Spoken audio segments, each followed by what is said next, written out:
It's the world's driest inhabited continent, currently in the grip of the worst drought in a century, what the Australians call the Big Dry. Government scientists have warned that deadly bushfires will become more frequent and more intense, and that large swathes of the shoreline will be uninhabitable by the end of the century, threatening a coast-hugging way of life. Yet climate change scepticism is a powerful and growing force in Australia, both intellectually fashionable and increasingly politically viable. Next, please. Next. It's the height of the Sydney summer, and these are the kind of lines you'd normally see outside a cricket match.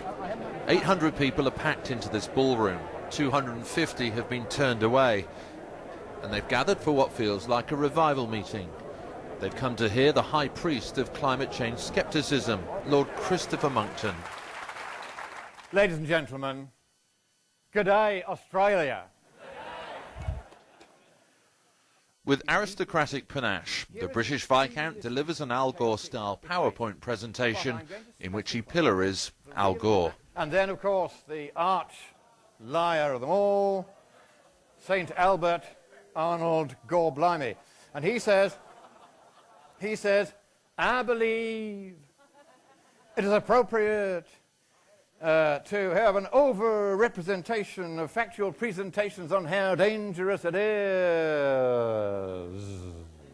More recently, he's had a new target in his sights, the Intergovernmental Panel on Climate Change, the UN body which advises world leaders.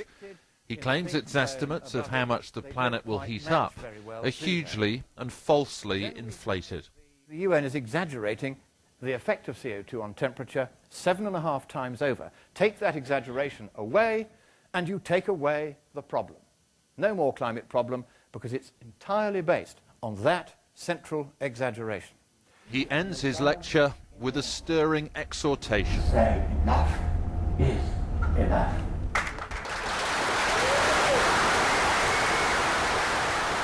Listening to the British peer has been Australia's foremost climate change sceptic, Professor Ian Plimer. His best-selling book, Heaven and Earth, is a demolition job on the scientific case for anthropogenic global warming. And like Lord Monckton, he's viewed by many as an anti-hero. Opposing the green agenda, he claims, has not only become politically respectable, but politically advantageous. In Australia, the mood is changing very quickly. It was certainly political suicide a year ago to stand against that popular political decision. Now it isn't, and I would imagine in 3 or 6 months' time it again will be very different. The community is shifting their view very, very quickly, and I suspect that our leading politicians in the government haven't got the ear tuned to the public masses. I mean, $8,500 good for 85. A holiday down there with Andrew Jensen, make no mistake, at 85. $8,585. This is what the Australians call a camp draft. An Antipodean take on the rodeo, where stockmen and drovers get the chance to show off their horse skills.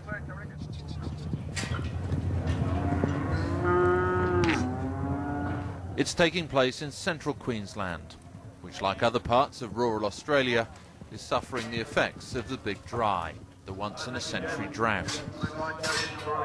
But the bush and outback are also a stronghold of climate change scepticism. Many farmers believe the parched conditions are merely cyclic, rather than the result of global warming. Hey John, pleased to meet you, John. Yeah, pleased to meet you. Where's home for you, John? It's also the political turf of one of Australia's most outspoken climate change sceptics, Senator Barnaby Joyce of the rural-based National Party. Well, thank you very much, ladies and gentlemen. It's a great pleasure to be here in Roma this afternoon. He's a man on a mission, a fierce opponent of the Rudd government's plans for an emissions trading scheme, the ETS. We've got some other work to do while we're here. We're going to try and knock off the ETS. We're going to try and get some support around town to make sure that this new tax that they're going to try and bring in on us is stopped. So this is a working trip, and so we'll be doing a fair bit over the next couple of days or the next week or so to try and knock this thing on the head. Otherwise, I'm just going to be lumbering you people with a massive new tax, and I don't know how you're going to pay it because people are doing it tough enough as it is. This nation will not allow you to hear the contrarian view.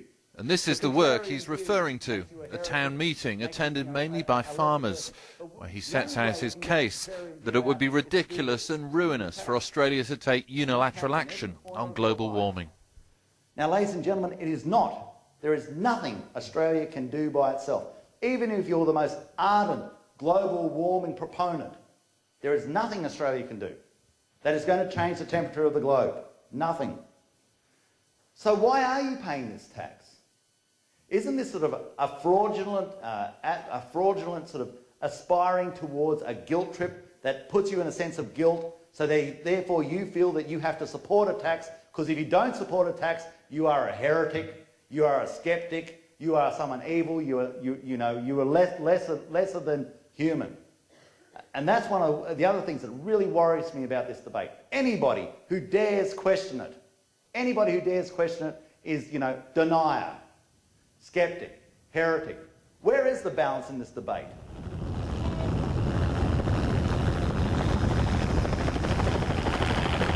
If Australia's initial prosperity was built on its farming sector, its post-war rise has been powered by its abundance of resources.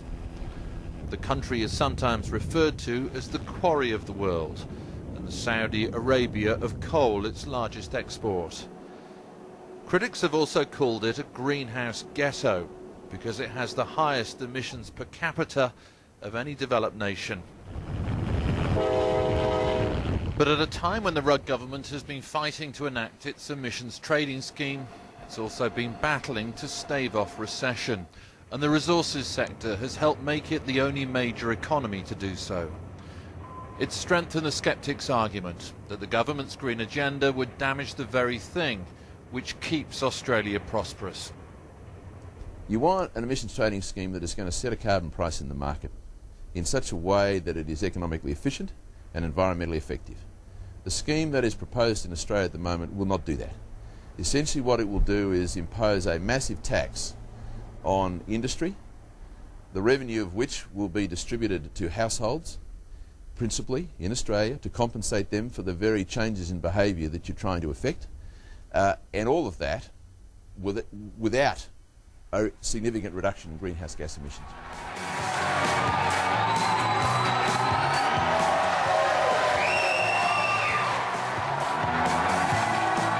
Kevin Rudd came to power offering new leadership on climate change. He called the fight against global warming the greatest moral, economic and social challenge of our time.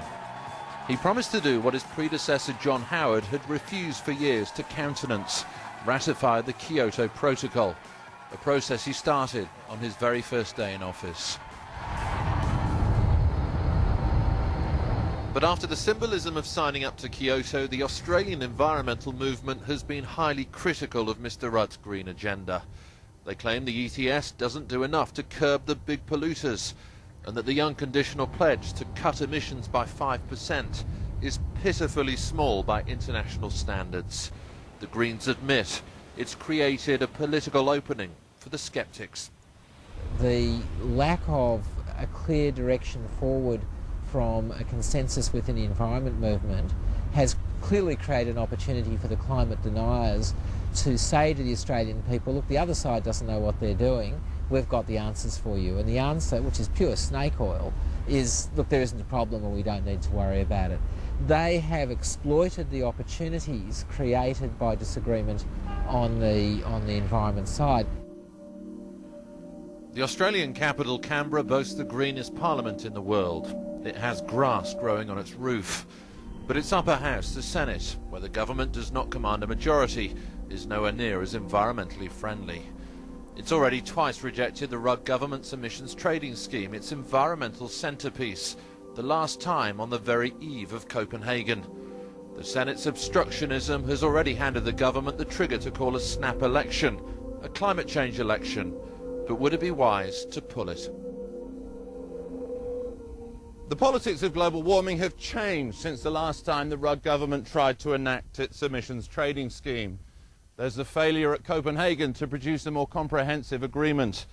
Massachusetts has made it much more difficult for the Obama administration to push its own green agenda. And then there's ClimateGate, the accusations that scientists have been massaging the data. Once considered a major selling point, have Kevin Rudd's environmental policies suddenly become a liability? The talk in Canberra is how the polls have suddenly shifted. Prior to Copenhagen, support for the ETS was steady at over 60%, but recently it's dived by 10%. The proportion of Australians who fear there's a risk of catastrophic climate change has also slipped to below 50%. Then there are those who are asking why Australia should press ahead with an ETS, a major structural reform of its economy, when the rest of the world hasn't yet signed up to binding cuts in emissions.